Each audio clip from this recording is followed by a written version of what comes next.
Perhaps you're watching this video and you're going through a really difficult situation and experiencing hard times. But did you know that you can decide for breakthrough? If you want to find out more, join me on the other side.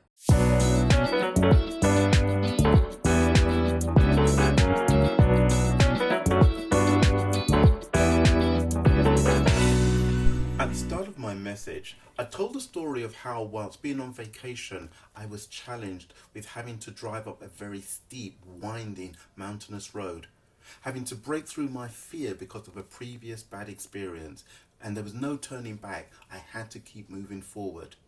And my breakthrough came based on the knowledge that I had done it before, and so I could do it again. I had a testimony. Plus, I received instructions from someone who I trusted knew what they were talking about, because they not only knew the road, but they had already traveled that way many times before. And God is calling us upwards, and He's telling us to move forward to that place which He has for each and every one of us. And there is no turning back. However, there are many believers who are facing difficult situations, experiencing hard times, and are crying out to God for a breakthrough without realizing that they can decide for their breakthrough. And we saw how the term breakthrough is actually a military term that describes a situation where an invading army is able to weaken its enemy's forces to the point of collapse. And Jesus said, "Upon this rock I will build my church, and the gates of Hades will not prevail against it." We as the church are the invading army.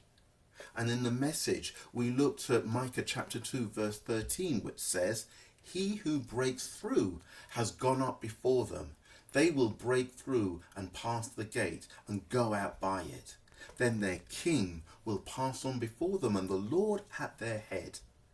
And in this context, the prophet Micah is addressing a people who had experienced such difficult situations that they were at a place where they were blaming God for everything and were close to losing their faith.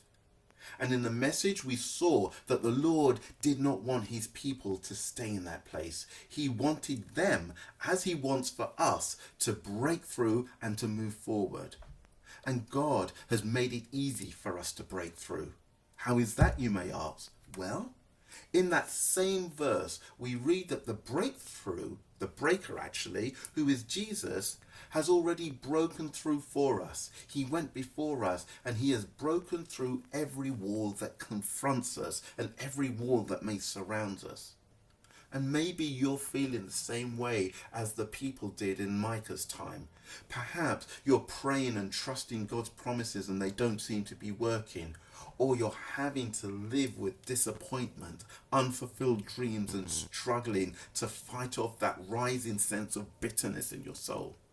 And if that's so, then know that it doesn't matter what enemy walls confront you. There is somewhere in that wall, whether it be a gap, a hole, or a gate, which has already been breached by Jesus. And all we need to do, by faith, is to pass in and pass through it. Perhaps you're facing a wall of sickness. Then know that by His stripes you are healed. Perhaps there is a wall of discouragement. Then allow the peace of God to guard your heart and mind through Christ Jesus. Or maybe you are constantly hitting a wall of financial difficulties. Then understand that all the gold and the silver belongs to Him, and He will supply all of your needs according to His riches in glory. Jesus has already broken through every wall that can be named. He has already paved that path for us, and all we need to do is to arise and move forward through the gate which He has opened. I want to declare to you right now that your time for breakthrough is here and now, because Jesus, the breaker, has already paved the way. So rise up and move forward, expecting great things. God bless you. Until next time. Bye-bye.